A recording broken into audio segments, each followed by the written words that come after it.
טוב, טוב. אז בואו נתחיל. תור רבנן, כתב סמני עמוד ב' למטה, שורה האחרונה. תור רבנן, אין לוקחים בהמה למות מעשר שני, ואם לקח, כן, אז עוד פעם, בשוגג יחזור את זה למקומם. אז כופים לבטל את המכירה, כי המקח בטל, כי אם הוא יודע שהלוקח, הכסף במות השני, אולי היה עושה את העסקה. אבל במזיד תעלה ותאכל במקום, ירושלים, כן, כי הוא יודע את זה, המכירה. אז הקדושה עברה לבהמה, במיוחד. אבל יהודה, באיזה אומרים, במתכוון ולקח תחילה על שם שלמים. עכשיו, כשהוא ידע, בשעת המקח, הוא התכוון שתהיה בהמה קורבן שלמים. כי כמה שהמקובל, שבהמת מסתר שני, היא מוקרבת בתור שלמים. והשלמים גם הבעלים אוכלים, גם המזבח וגם הכהן, וגם הבעלים. אבל במתכוון להוציא מאוד מסתר שני לחולין, לאכול אותה סתם, כמו מחוץ לירושלים בכלל, אז בין משוגעים ובין מזבית יחזרו עוד למקומם, כן? שהמקח בטל בכל מקרה. כן, והמקח בטל בשום קנס. בגלל שהוא מוכר סייע ללוקח, אז לוקח ודאי בעבירה, כי הוא... סליחה, כן, הוא כנסו את המוכר, אז שסייע לוקח בעבירה. עכשיו, מה בעצם פה? בעצם פה יוצא, אם אדם עשה במזיד להוציא את המעות מעשר שני כדי לנהוג בו מנהג חולין, אחרים כנסו את המוכר על הסיוע דבר עבירה. מה השאלה? והיה נתנה, רבי יהודה אומר, במזיד קידש, אם הוא קידש אישה במעשר שני, אז אם במזיד החידושים חלים, כן? אבל, כן, אמר רבי יהודה, אז בוחר פה במזיד קידש. ופה אומר רבי יהודה, שבין מזיד ומשוגע גם יקח בתה. אמר רבי אלעזר, אישה יודעת שאין מעות מעשר שני חלים ילדה. גם זה במזיד והיא ידעה שזה מעשר שני, היא ידעה שהמעות נשארות בשעת מעשר שני, והיא עולה ואוכלת בירושלים, אבל תקח את הכסף, תאכל אותו בירושלים, כמו שצריך. אתה לא צריך לקנוס אותה ולבצע את הקידושין. אבל במקרה שמישהו מוכר בהמה תמורת מעות מעשר שני, עכשיו, ואם המוכר יודע, עכשיו, מה המוכר יודע? שהמעות, של הכסף, המעות הופכות להיות קדושות במקום הבהמה. נכון? ידעו המוכר שהמעות חייבות לבהמה, סליחה, הפוך, המעות נהיות חולין, והבהמה נהיית קודש. עכשיו, ובגלל שהוא יודע מראש שהוא רוצה אותה מחוץ לירושלים, אז נמצא ברגע שהוא מוכר את הבהמה, אז הוא מסייע לדבר עבירה. בניגוד לאישה שהתכוונה לאכול את זה בירושלים, זה לא דבר עבירה מבחינתה. ולכן הם כנסו אותה. ומה כפר רב ירמיה, והרי בהמה טמאה עבדים וקרקעות. שהאדם יודע שאין מסור מאוד עשר שני נתחלים על ידם. אי אפשר לחלל בהמה טמאה עבדים וקרקעות. עכשיו, ותנן, אין לוקחים בהמה טמאה עבדים וקרקעות ומאוד עשר שני, אפילו בירושלים, ואם לקח, יאכל כנגדן. מה זה יאכל כנגדם?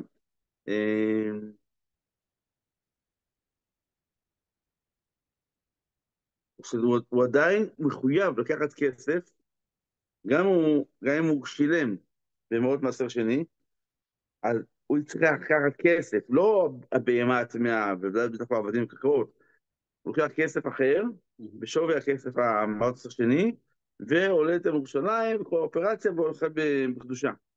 לא סומכים, מה אנחנו אומרים? אנחנו לא סומכים על ההנחה שהמוכר ינהג מעשר שני במעות שהוא מקבל. נכון? כי המוכר... עכשיו, אז אם ככה, למה אתה סומך על האישה? למה פה אתה לא סומך על הבעלים, על מי שעושה את הביזנס? ובאישה אתה סומך עליה שהיא תאכל בירושלים. אלא אחא, באישה חברה עסקינן, אישה שהיא יודעת את הדינים. דידה, שהיא יודעת שאסור לה, וכן הם לא כונסים אותה. ופה, וכנראה שבמקרה האחרון, מדובר על מקרה שהיא לא יודעת. אמר מה?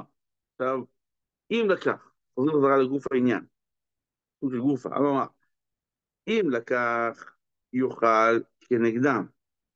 זאת אומרת, הוא לקח בהמה טמאה ושילם במעות מעשר שני. יאכל כנגדה, אמרנו, יאכל את המעות שהוא נתן אצל המוכר על חולין שלו, והוא יאכל. עכשיו, והמאי, יחזרו דמיו למקומם, שיבטל העסק. למה הוא צריך בעצם להשאיר אצלו את המחר, וגם לעשות את החילול הזה, כן? אמר שמואל שברח. המוכר ברח עם הכסף, הוא לא יכול לבטל, אז הוא עושים אותו. כן. סתם זה ברח, לא ברח, כנסה למוכר, כנסים לכאורה, אם הוא בורח, אז כנסים את המוכר. סליחה, כשהוא ברח, הם כנסים את הקונה. אבל אם הוא לא ברח, כנסה על המוכר, וכנסה לוקח. זאת אומרת, לכאורה, אם הוא לא היה בוחר, מבטלים את המקח. אומר, לא, בכל מקרה צריכים, סליחה, לקנוס את הלוקח. כי הוא זה שעשה את האיסור, את הפועלת איסור. אומר, לבח ברגלה ולחור הגן. כן, מה אומר? הלוקח, דבר במסור של בגדין, אילולא המוכר שהסכים למכור, הוא יכול לקנות. כאילו הוא צריך, לעבירה צריך שניים. גם המוכר אשם. אתה שואל למה אני מאשים את המוכר ולא את הלוקח. אומר, ואילו עכברה, חורה, מה יקרה אביד? אם לא היה עכבר, חור לא יעשה שום דבר. אז למה אתה מאשים את המוכר יותר מהלקוח? תקנוס את הלוקח, ולא את המוכר. זאת אומרת, מסתברא כל אחד דאיכא איסורא, שיש איסור, הטעם כנסינא. עכשיו, מה אומר פה? במקום שאפשר לקנוס את המוכר, לבצע את המקח, עושים כן. רק אם הוא מוכר, כוסים את הלוקח. אוקיי. איפה האיסור נמצא? האיסור נמצא אצל המוכר. אצלו המעות של המעשר שני. כן. כן. שהוא לא כדין. אוקיי. טוב. מה מדובר פה עכשיו? כי אני איסורי הנאה, דברים שאסור לקדש בהם את האישה. המקדש בעורלה, בכלי הכרם, פירות עורלה, כלי הכרם, שור הנסכל, בגלל הרופאה, בציפורים בצוהר, בשר הדזים ופטר חמור, ובשר בחלב, וכולי ששחטו בהסדרה, אינה מקודשת. מחרן וקידש בדמיהן, תמורת הכסף, מקודשת. למרות שהיה אסור למכור את זה, כי יש באיסורי הנאה, אז בכל מקרה עדיין, שבע, האיסור עצמו אסור, אבל הכסף של האיסור כבר מותר. כן, בדיוק. אוקיי, עכשיו כל הלימודים. בעורלה, מנהל של מקודשת, דתניא.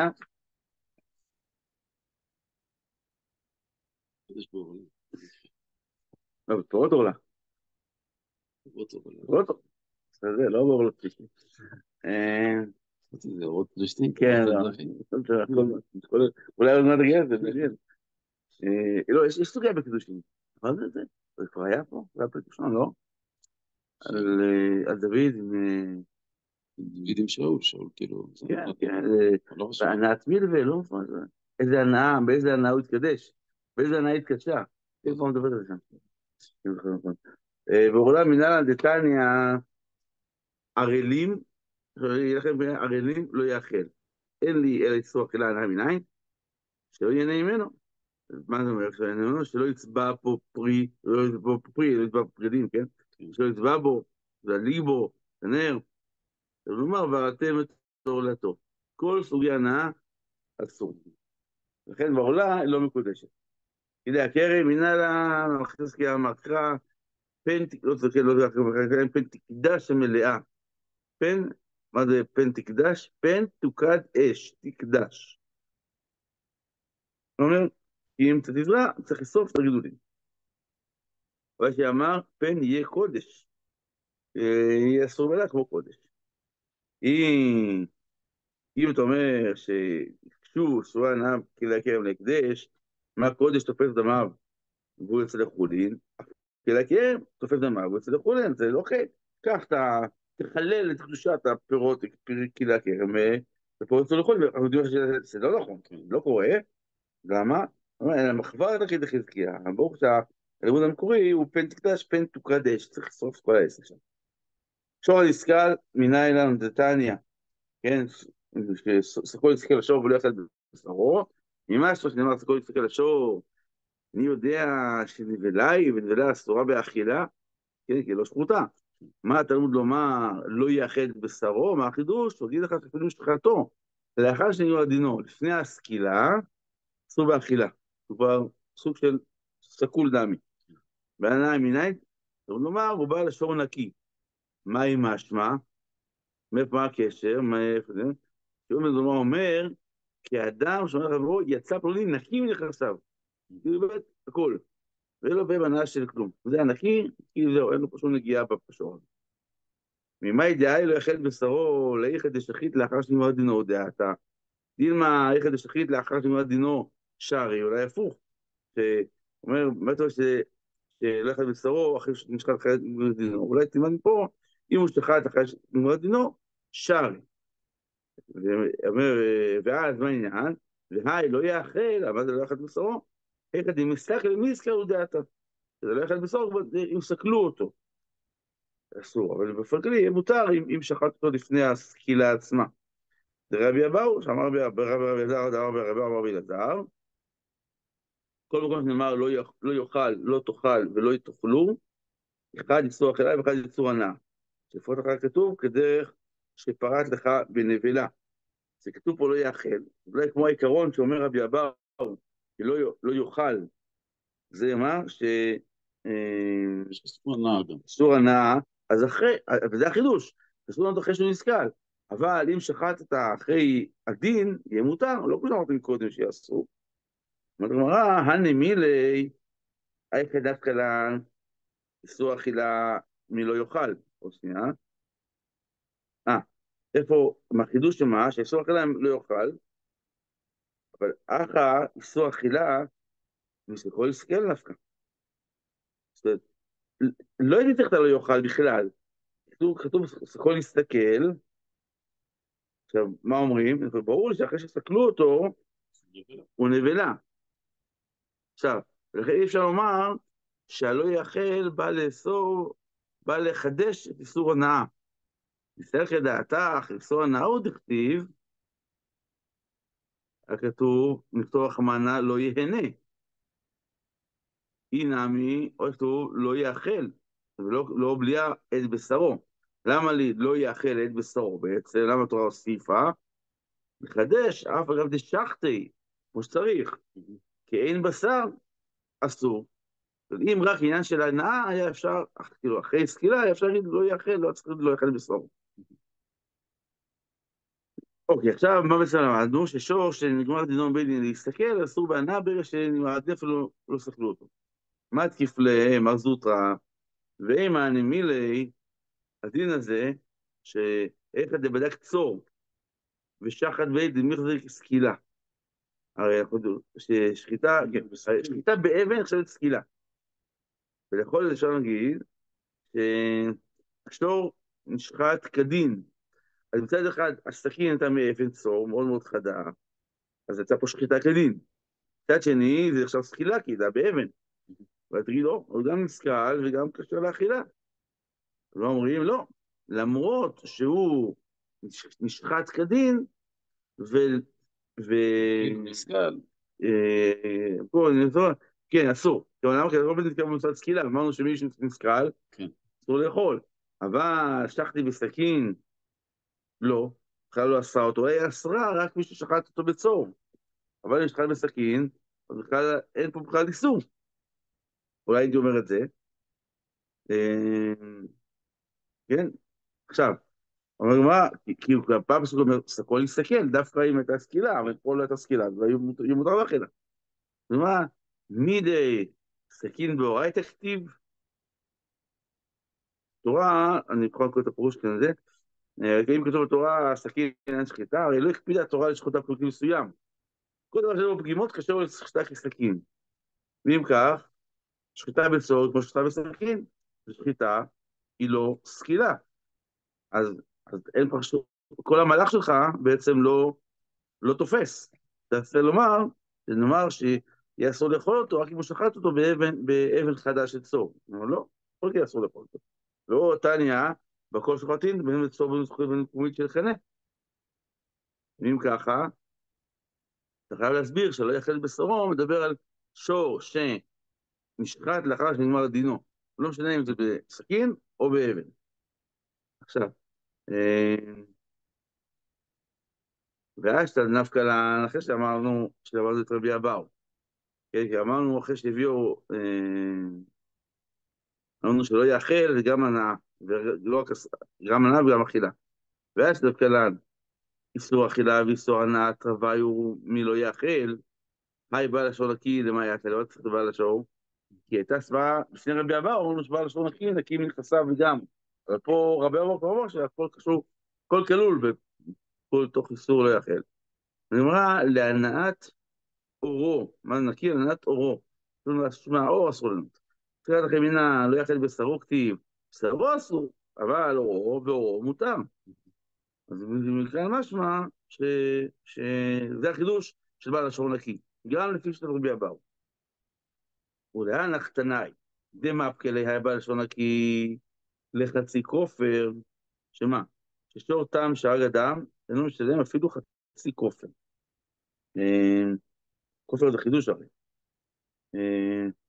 עכשיו מה אומר? שור טעם, זה חצי... נכון, כתוב 40.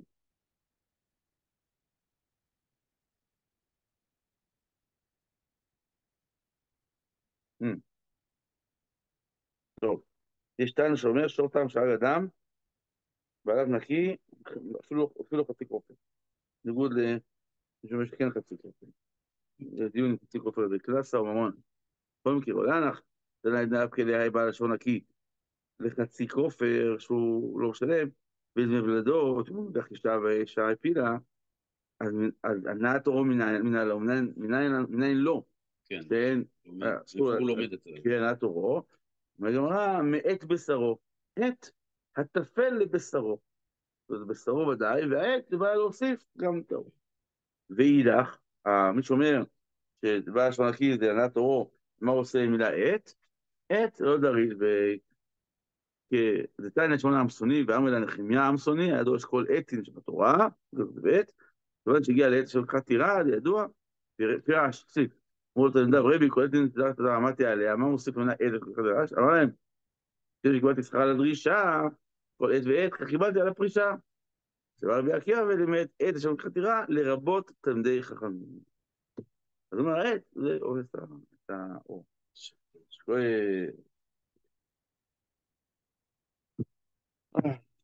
טוב, תעשה את הגבלה